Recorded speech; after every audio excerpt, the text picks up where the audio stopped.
बिस्मिल्लाहिर्रहमानिर्रहीम। अस्सलामु अलैकुम स्टूडेंट्स। संजरानी लेंस से मैं हूँ यूसुफ। आज हम एक और नया लेक्चर करने जा रहे हैं जो कि आपके सेकेंड ईयर की इंग्लिश की बुक में मौजूद है, जो कि वर्ड्स वाली किताब है। तो इससे पहले हम 5 लेक्चर सेकेंड ईयर के अपने चैनल संजरानी लेंस पर अपलोड कर चुके हैं। तो ये हमारा लेक्चर नंबर 6 होगा आज। तो आज इस लेक्चर में हम एक पोएम पढ़ने जा रहे हैं। पोएम नंबर 9 है जो आपकी बुक में, लेकिन हमारे पास लेक्चर नंबर 6 होगा क्योंकि कुछ हमने स्किप किए हैं जिनको बाद में मैं अपलोड करूंगा। तो आज हम इस पोएम के बारे में सब कुछ पढ़ेंगे।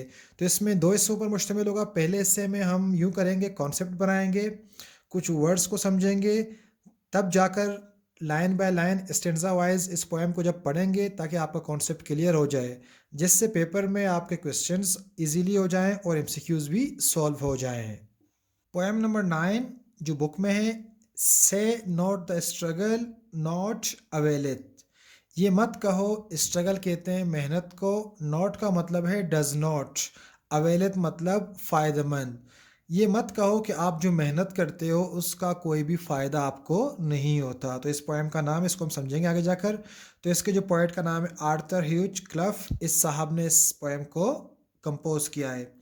अब ज़रा पोएट के बारे में, आर्थर के बारे में कुछ चीज़ें समझते हैं। पोएट के बारे में सबसे पहले बर्थ या फिर बोर्न 1 जनवरी 1819 को ये पैदा हुए लिवरपूल में, इंग्लैंड में। डाइड, इनकी डेथ कब हुई है? 30 नवंबर 1861 को फ्लोरेंस इटली में। फ्लोरेंस इटली का एक शहर है, वहाँ पर इनका इंतकाल हुआ। आप लोगों ने फ्लोरेंस नाइटिंगेल का नाम बहुत सुना होगा नर्सिंग के हवाले से। तो ये उस ज़माने में ये साहब मौजूद थे, तो ये असिस्टेंट थे, ठीक है, फ्लोरेंस नाइटिंगेल के साथ काम करते थे। एक पॉइंट और है जो बहुत इंपॉर्टेंट है, विक्टोरियन एरा। ये साहब विक्टोरियन एरा के एक पोएट थे। एमसीक्यूज में आता है कि आर्थर हज क्लफ किस एज के पोएट थे, तो आप लोग विक्टोरियन एरा पे क्लिक कीजिएगा, ठीक है। अब ज़रा इस पोएम के बारे में पढ़ते हैं। इस पोएम का बैकग्राउंड ये है कि इस साहब ने इस पोएम कंपोज की थी सपोर्ट ऑफ द फाइटर्स। जो 1848 को यूरोप में बहुत सारे रिवोल्यूशंस हुए थे, तो ये पोएम उसी वक्त की है ताकि जो फाइटर्स थे, जो रिवोल्यूशनरी लोग थे, उनको सपोर्ट करने के लिए, उनको मोटिवेट करने के लिए। अब कुछ इंपॉर्टेंट वर्ड्स हैं जो इस पोएम में यूज़ हुए हैं, तो उनको, उनके मीनिंग पहले समझते हैं। एक वर्ड है नॉट। नॉट का मतलब है नॉट या फिर नथिंग, मतलब नहीं या फिर कुछ भी नहीं। अवेलेथ, ये वर्ड बहुत यूज़ होगा। इसका मतलब है यूज़फुल, फ़ायदेमंद, अनरिवार्डेड, ठीक है। या फिर हम यूँ कह सकते हैं कि हमें इसका रिवार्ड नहीं होगा, रिवार्ड इसका मिलता है ज़रूर, ठीक है। यूज़फुल, सही है। वैन, वैन का मतलब है यूज़लेस, बेकार। ड्यूप्स, इसका मतलब है धोखा, विक्टिम ऑफ डिसीट, मतलब बहुत सारे लोगों को बहुत धोखे मिलते हैं, कामयाबी नहीं मिलती है, तो ये वर्ड ड्यूप्स हम यूज़ करते हैं। ये एमसीक्यूज में अक्सर आ जाता है। ड्यूप्स के मीनिंग है विक्टिम ऑफ डिसीट। कॉमरेड एक वर्ड है, इसका मतलब है कंपेनियन, जो आपके साथी, जो आपके दोस्त हैं, उसे कॉमरेड कहते हैं। क्रीक्स एंड इनलेट्स, इस वर्ड को याद रखिएगा। इसका मतलब है a channel running inland from the sea, ठीक है। कभी कभी देखा समंदर से छोटे छोटे रास्ते बनते हैं जहाँ से पानी जा रहा होता है, तो उसे हम कहते हैं क्रीक्स एंड इनलेट्स इंग्लिश में। फ्लायर्स, इससे तो आप लोग वाकिफ़ हो, मतलब भगोड़े, भागने वाले। Those fleeing from the battle, जो जंग से भाग रहे होते हैं उसे हम फ्लायर्स कहते हैं इस पोएम के मुताबिक। कंसील, कंसील का मतलब है छुपा हुआ, मख्फी। अच्छा, द मैन का मतलब है सी, समंदर। स्मोक, स्मोक कहते हैं धुएं, ठीक है। इस पोएम बहुत पुराने ज़माने की पोएम है, तो वहाँ पर जो मैदान जंग में जो बंदूकें चलती थी उससे एक धुआं निकलता था, तो उसे हम स्मोक बोलते थे। गन्स और हम फील्ड ऑफ बैटल जिसको यूज़ करते थे, जिससे धुआं निकलता था, स्मोक। ये वर्ड आपके समझ में आ गए होंगे। अब पोएम के हम थीम की बात करते हैं। अगर आपने इस पोएम के थीम को समझ लिया तो आपका सारे कॉन्सेप्ट क्लियर हो जाएंगे, क्वेश्चंस और एमसीक्यूज आपके इजीली सॉल्व हो जाएंगे। चलें स्टार्ट करते हैं। नंबर 1, सबसे पहले point, struggle does not go अनरिवार्डेड।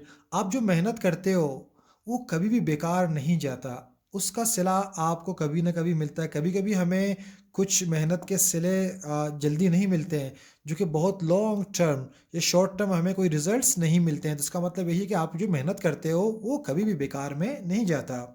अच्छा, डिसअपॉइंटेड विद फेलियर, ठीक है। अच्छा, आप कभी भी खुद को फेलियर से डिसअपॉइंट मत कीजिएगा। नाकाम हुए फिर से ट्राई करें। आप लोगों ने वो किंग ब्रूस और स्पाइडर वाली पोएम पढ़ी होगी ना। तो means failures are a part of life, ये इंसान की ज़िंदगी का हिस्सा होते हैं। तो कभी भी खुद को डिसअपॉइंट मत कीजिएगा।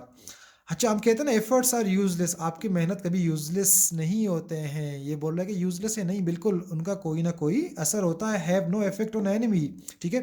अच्छा, यहाँ पर इस वर्ड को याद रखिएगा, ये पोएम में हम पढ़ेंगे कि आप अगर दुश्मन से लड़ रहे हैं तो आपको कामयाबी नहीं हो रही है, तो मतलब आपकी मेहनत क्या हो रही है, बेकार जा रही है। लेकिन ऐसा नहीं होता। इस पोएम में मैं आपको एक स्टेंजा में ये वाली पॉइंट क्लियर करूँगा।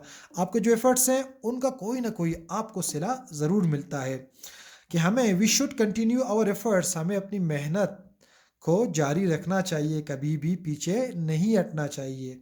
Never feel disappointed in difficult times, हमें मुश्किल वक्त में डिसअपॉइंटमेंट या फिर डिसअपॉइंटेड नहीं रहना चाहिए, नाउम्मीद नहीं रहना चाहिए, डिजेक्टेड नहीं रहना चाहिए।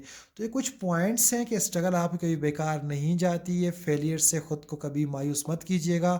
दुश्मन से लड़ रहे हैं, कोई मेहनत कर रहे हैं, तो उसका सिला ज़रूर आपको मिलेगा, वो बेकार में नहीं जाता।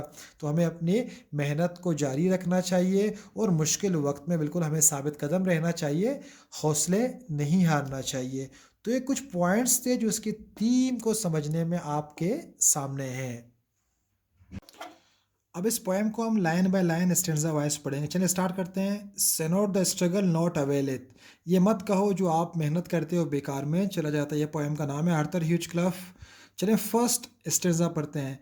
से नॉट द स्ट्रगल नॉट अवेलेथ, ये मत कहो आप जो मेहनत कर रहे हो उसका कोई सिला नहीं मिलता, बेकार में जाता है। द लेबर का मतलब है मेहनत, मुशक्क़त। एंड द वोंट्स आर वैन, जो ज़ख्म आपको मिलते हैं वो क्या होते हैं, बेकार होते हैं। जो आप मेहनत करते हो, जिसके सिले में आपको तकालीफ बर्दाश्त करने पड़ते हैं, वो बेकार में नहीं जाता। आप ये कभी भी मत कहो। द एनिमी फेंट्स नॉट, फेंट्स का मतलब है बेहोश होना या फिर शिकस्त खाना। नॉट फैलेत, या फिर उसे हम शिकस्त नहीं दे सकते। इसका मतलब है कि आपका जो दुश्मन है, आप कभी भी मत कहो कि आप उसे शिकस्त नहीं दे सकते हो, उस पर आप गलबा नहीं पा सकते हो, वो कभी भी फेल नहीं हो सकता। And as things have been they remain, और वक्त हमेशा एक जैसा नहीं रहता और चीज़ें एक जैसी नहीं रहती हैं, बदलती रहती हैं। इस स्टेंजा को फिर से पढ़ रहा हूँ। से नॉट द स्ट्रगल नॉट अवेलेड, ये मत कहो जो आपकी मेहनत है उससे कोई सिला नहीं मिलता। The labour and the wounds are vain, जो आप मेहनत करते हो, जो ज़ख्म आपको मिलते हैं या फिर जो तकालीफ बर्दाश्त करते हो, बेकार में होते हैं। द एनिमी फेंट्स नॉट, दुश्मन को हम शिकस्त नहीं दे सकते। नॉट फैलत, वो कभी भी शिकस्त नहीं खा सकता। As things have been they remain, चीज़ें हमेशा एक जैसी, वक्त एक जैसा नहीं रहता। अब स्टेंजा नंबर 2 में एक जंग के मैदान का कॉन्सेप्ट दिया गया है, जिससे इंसान को मोटिवेट किया जा रहा है। अब ज़रा पढ़ते हैं। इफ़ हॉप्स वर ड्यूब्स, हॉप्स कहते हैं उम्मीदों को, ड्यूब्स कहते हैं धोखा देना, ठीक है। फियर्स में बी लायर्स, फियर कहते हैं खौफ को, लायर्स कहते हैं क्या कहते हैं, धोखेबाज, झूठा, बेबुनियाद। यहाँ पर कहते हैं बेसलेस, ठीक है। अगर आपको आपकी उम्मीदों ने कभी धोखा दिया है, अगर आपको किसी चीज़ का खौफ है कि आप ये हासिल नहीं कर सकते हो, तो ये बात क्या है, बेबुनियाद है। It is baseless. It may be, हो सकता है। इन यॉन, यॉन कहते हैं वहाँ, देयर। स्मोक कंसील्ड, स्मोक मैंने आपको समझाया ना, जो गन से निकलता है धुआं। कंसील कहते हैं मख्फी। अब यहाँ पर मैदान जंग का एक कॉन्सेप्ट बताया गया है और एक मिसाल दी गई है। अब कह रहे मैदान जंग में क्या कहते हैं कि वहाँ पर धुआं निकल रहा है। यूर कॉमरेड्स, कॉमरेड कहते हैं दोस्तों को। चेज कहते हैं पीछा करना। इवन नाउ द फ्लायर्स, जो भगोड़े होते हैं। एंड बट फॉर यू, और आपके लिए। पजेस द फील्ड, में जंग के मैदान को क्या करेंगे, पजेस मतलब फतह करना। तो इस स्टेंजा में ये बात की जा रही है कि आप मैदान जंग में जंग लड़ रहे हैं, आप कमज़ोर हैं, लेकिन हो सकता है आप नाउम्मीद ना हो सकता है आपके दोस्त उन दुश्मनों का पीछा कर रहे हों और उन्हें शिकस्त देकर मैदान जंग आपके लिए फतह कर लें। तो इसका मतलब है कि आप जो मेहनत कर रहे हो वो मेहनत कभी रायगा नहीं जाती, उसका सिला आपको ज़रूर मिलता है। आप कभी भी डिजेक्टेड, मायूस ना हो, मेहनत करें तो उसका सिला एक ना एक दिन ज़रूर मिल जाता है। अब स्टेंजा नंबर 3 में एक बहुत बेहतरीन मिसाल दी गई है, जो ऑप्टिमिज़्म को फ़ॉलो करता है, मतलब हमें हमेशा पॉज़िटिव रहना चाहिए। अब ज़रा पढ़ते हैं इसको। For while the tired waves, tired कहते हैं थके हुए, वेव्स कहते हैं जो समंदर की लहरें हैं। वैनली ब्रेकिंग, वैनली कहते हैं बेकार में, ब्रेकिंग मतलब तोड़ना टूटना। हम साहिल समंदर पर खड़े होते हैं ना, जब लहरें आती हैं टकरा के वापस जाती हैं, हमें ये लगता है कि ये लहरें बस यहीं पर आती हैं, यहाँ से वापस जाती हैं, ज़िंदगी में कभी भी आगे नहीं बढ़ पाएँगी, बस इनका काम, इनकी लिमिट यहाँ तक है। लेकिन ऐसा नहीं होता।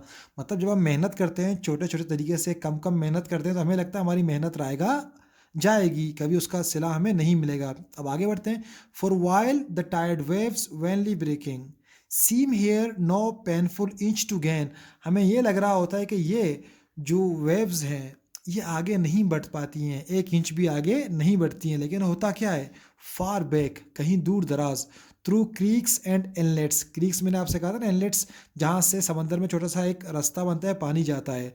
इनलेट्स मेकिंग कम्स साइलेंट, सुकून से आता है। फ्लडिंग इन, सैलाब की शक्ल में। द मैन, सी में, मतलब वो जो लहरें टकरा रही होती है ना, वो अपने लिए रास्ता बनाती है। जब रास्ता बनता है तो एक दिन वही लहरें एक सैलाब की शक्ल में आकर समंदर में मिक्स हो जाती हैं। तो कहने का मतलब है, आप जो मेहनत करते हो बिल्कुल छोटे-छोटे तरीके से कम-कम मेहनत करते हो, वो बेकार में नहीं जाता। एक दिन जब आता है, वही सारा मेहनत आपके लिए रंग लाता है। मिसाल आप यूँ ले सकते हैं कि आप पूरे साल पढ़ते हैं, मेहनत करते हैं, खूब मेहनत करते हैं, और एग्ज़ाम्स के दिन 3 घंटे में आपकी वो मेहनत आपके काम आ जाती है, तो आप उस पेपर को अटेम्प्ट कर लेते हो, जिससे आपको अच्छे मार्क्स मिल जाते हैं। तो इस स्टेंज़ा की मिसाल बिल्कुल ऐसी है कि आपकी मेहनत कभी रायगा नहीं जाती। लास्ट स्टेंज़ा हमारे पास है, and not but eastern Windows only, मतलब जब हम उठते हैं तो हम मशरिक़ की तरफ वाला विंडो खोलते हैं, जब सूरज क्या हो रहा होता है, बिल्कुल तुलू हो रहा होता है। व्हेन डे लाइट्स कम, जब सूरज की रोशनी आती है, comes in the light, in front the sun climb slow how slowly, हम जब मशरिक़ की तरफ देखते हैं कि सूरज आसमान की तरफ बढ़ रहा है, तुलू होता जा रहा है, हम सिर्फ एक एंगल को देखते हैं, हम अपने बैक साइड वेस्ट को देखते नहीं, होता क्या है, बट वेस्टवर्ड, लेकिन मगरिब की तरफ, look the land is bright, वही सूरज की रोशनी पूरी दुनिया को बिल्कुल अंधेरों से निकालकर उजारे में ले जाती है। तो मतलब हमें ज़िंदगी में चीज़ों को एक एंगल से देखना नहीं चाहिए, हमें कभी भी मायूस नहीं होना चाहिए कि बस सूरज तुलू होता जा रहा है, बस सामने ही, मतलब you should keep your work up to the limit, कोई उसका लिमिट नहीं होना चाहिए। तो आप मेहनत करें, मेहनत कभी आपकी रायगा नहीं जाएगी। तो इस पोएम में पोएट ने समझाने की कोशिश की होगी। उम्मीद है कि आपको ये पोएम पूरी समझ में आ गई होगी स्टेंजा वाइज। अगर कोई वर्ड किसी स्टेंजा में, कोई चीज़ मैंने क्या कहते हैं स्किप कर दी है, या फिर मीनिंग में आपको समझ में नहीं आ रही हो, आपको लग रहा है कि मैंने कुछ बेहतर नहीं समझा है, तो आप प्लीज़ कमेंट बॉक्स में हमें बता दीजिएगा, मैं आपको वहाँ पर इसका रिप्लाई दे दूँगा। अल्लाह हाफ़िज़, अपना ख़्याल रखिएगा और हमारे चैनल को सब्सक्राइब ज़रूर कीजिएगा।